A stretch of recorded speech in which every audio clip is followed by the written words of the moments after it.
Guys, कैसे आप सब लोग। उम्मीद है कि आप सब लोग ठीक ठाक खैरियत होंगे। आज की वीडियो में कवर करने वाले इस राउंड की poem taking leave of a friend को। इससे पहले कि हम पोएम की तरफ जाए, अगर आप हमारे चैनल पर नए मेहमान आए तो आप चाय पी के और बिस्किट खा के जरूर जाइएगा। इसके अलावा मैंने इस राउंड की poem the song of the degrees को भी अपलोड किया। अगर आप लोगों ने वो नहीं देखे तो मैं लिंक डिस्क्रिप्शन में डाल दूंगा, आप वहां से जाकर देख सकते हैं। तो चलिए दोस्तों, पोएम की तरफ चलते हैं और इसको शुरू करते हैं। और इसके सेपरेटेड सेंटेंसेस को अपने दिमाग के पोर्शन का इस्तेमाल करते हुए जुड़ेंगे, क्योंकि ये मॉडर्न पोएट्री और मॉडर्न पोएट्री को समझना थोड़ा सा मुश्किल होता ही है। पोएम के टाइटल को देखते हैं, taking leave of a friend. जिस तरह के हमें टाइटल से ही मालूम है कि टेकिंग लीव की बात हो रही है, यानी कि फेयरवेल की बात हो रही है फ्रेंड से। Friend saying goodbye to a friend और फ्रेंड लिविंग अ फ्रेंड। तो इसका मतलब यही है कि इस पोएम के अंदर हमें दो बंदों का जिक्र मिलेगा जिसमें वो एक दूसरे को अलविदा कहने वाले हैं।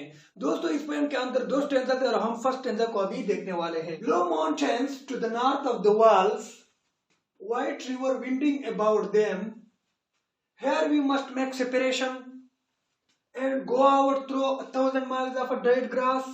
दोस्तों, यहाँ पर अगर हम इस पोएम के फर्स्ट दो सेंटेंस को देखें तो हमें ब्लो ओवर व्हाइट का जिक्र मिलता है। अब व्हाइट जो है वो लिटरेचर में पीस को इंडिकेट करती है और ब्लो जो है वो समथिंग अबनॉर्मल को इंडिकेट करता है। पोएट यहाँ पर लैंड की डिस्क्रिप्शन दे रहा है जहां पर वो खड़ा है कि blow mountains to the north of the world, एक स्पेसिफिक डायरेक्शन की तरफ इंडिकेट कर रहा है कि जो कि क्या है, नॉर्थ है। और वहां पर जो माउंटेन्स है वो ब्लो है और इसके अराउंड वॉल्स है।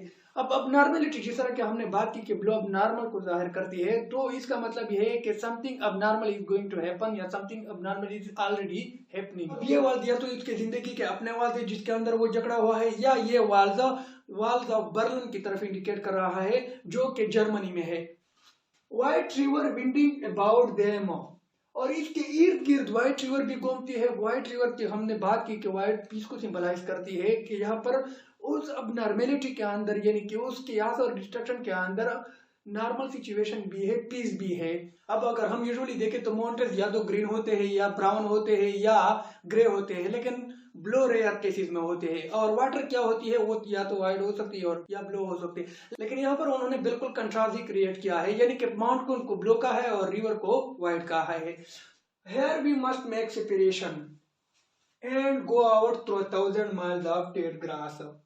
Here we must make separation। अब ये यहाँ पर कह रहा है कि हमने एक दूसरे को अलविदा कहना है। अब ये कौन लोग हैं जिसने एक दूसरे को अलविदा कहना है, ये पीस और वार है या दो फ्रेंड थे, ये हम आगे अंडरस्टैंड करने ही वाले हैं।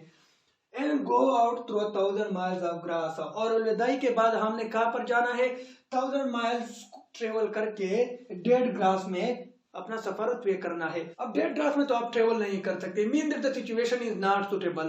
पोएट यहाँ पर कहना ये चाह रहा है कि अगर एक बार हम जुदा हो गए तो दोबारा हमारा मिलना और हमारा रियूनियन बहुत ही ज्यादा मुश्किल होगा और अब इम्पॉसिबल होगा, क्योंकि हमने 1,000 माइल्स को डेड ग्रास में क्रॉस करना है। और ये चीज डेड ग्रास जो है ये रियलिटी नहीं है, ये imaginary है। Mean that if we say goodbye to the present situation, then there will be chaos, disorder, destruction, and if one desires to bring the present situation, it will be very difficult and almost impossible to get to that stage again।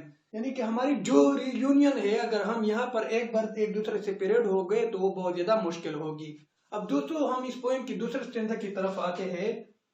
Mind like a floating white cloud, sunset like the parting of old acquaintances who go over their clasped hands at a distance, our hearts is nigh to each other as we are departing। Mind like a floating white cloud। अब जिस तरह के हमें पता है कि white cloud एक जगह पर नहीं टिकती, यानी कि it moves freely from one place to another place. तो इसी तरह मेरा माइंड भी है। मेरे माइंड के अंदर जो थॉट्स है वो एक जगह पर ठीक नहीं रहे हैं, वो क्लाउड की तरह सर्कलिंग में है, कंफ्यूज है, वो कोई फैसला नहीं ले सकते।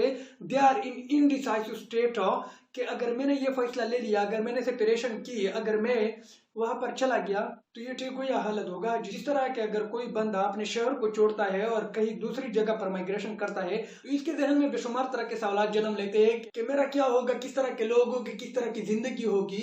इस तरह इनके थॉट भी यहाँ पर इनडिसाइसिवनेस में है, वो सर्कलिंग में है और कोई डिसीजन नहीं ले पा रही।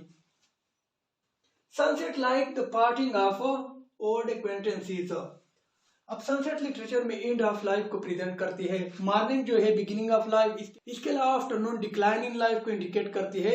यहाँ पर उसने सनसेट की बात करे है, मीन दैट यहाँ पर एंड होगी किस चीज की, ओल्ड एक्वेंटेंसेस की। ये ओल्ड एक्वेंटेंसेस एक दूसरे से अलग हो जाएंगे। जिस तरह दिन का सूरज डूबता है और शाम होती है और सब कुछ खत्म हो जाता है, बिल्कुल उसी तरह मेरे ओल्ड एक्वेंटेंसेस की भी सनसेट होगी, यानी कि उसकी भी एंड होगी। Who go over their clasped hands at a distance, our hearts near to each other। और जब हम वहां दूर झुके हुए, वो मीन्स झुके हुए, over clasped hands at a distance, एक दूसरे को हाथ मिला के झुके हुए एक दूसरे से अलविदा कहेंगे, तो फिर क्या होगा, और heart is knit to each other. अब नाइट जो है पर्टिकुलर साउंड ऑफ एनिमल से, तो हमारे जो हार्ट है वो एक नए साउंड प्रोड्यूस करेगी, यानी कि वो भी रिएक्ट करेगी हमारी ईसा फेयरवेल को, वो भी रेजिस्टेंस पेश करेगी हमारे ईसा लिविंग को। एज वी आर डिपार्टिंग, जब हम डिपार्ट हो रहे होंगे, यानी कि ये रियूनियन फिर सिर्फ ख्वाब ही रह जाएगी। जिस तरह का एक गाना है कि अब क्या हम बिछड़े तो शायद ख्वाबों में मिले, जैसे सूखे हुए फूल किताबों में मिले। इसी तरह हम भी इस सिचुएशन को, इस रियूनियन को सिर्फ ख्वाबों में ही देखेंगे, रियलिटी में इसी तरह कुछ पॉसिबल नहीं होगा। फिर अगर एक बार हमने सेपरेशन कर दी या हम सेपरेट हो गए। दोस्तों, इस पोएम में हम ये नहीं जानते कि दूसरा पर्सन पोएम का असल फ्रेंड है या नहीं, लेकिन उसने एज ए मेटाफर इसको यूज किया है और वो एज ए रेफरेंस अपने पर्सनल फीलिंग या आइडियोलॉजी को शायद इंडिकेट कर रहा है कि उसकी जिंदगी में तब और अब उसे लिव या फॉरगेट होना पड़ रहा है, और वो उसे एज ए स्पेशल फ्रेंड के तौर पर पेश कर रहा है। या ये वार और पीस के दरमियान सेपरेशन है, क्योंकि इस पोएम की जो बैकग्राउंड है, ये जो नॉर्थ है या जो माउंटेन्स है और व्हाइट रिवर है, ये बिल्कुल जंग और पीस के सिनेरियो को ही इंडिकेट कर रहे हैं। तो दोस्तों, आई होप कि आप लोगों को ये पोएम अच्छी तरह समझ में आ गया होगा। अगली वीडियो आने तक अल्लाह हाफिज।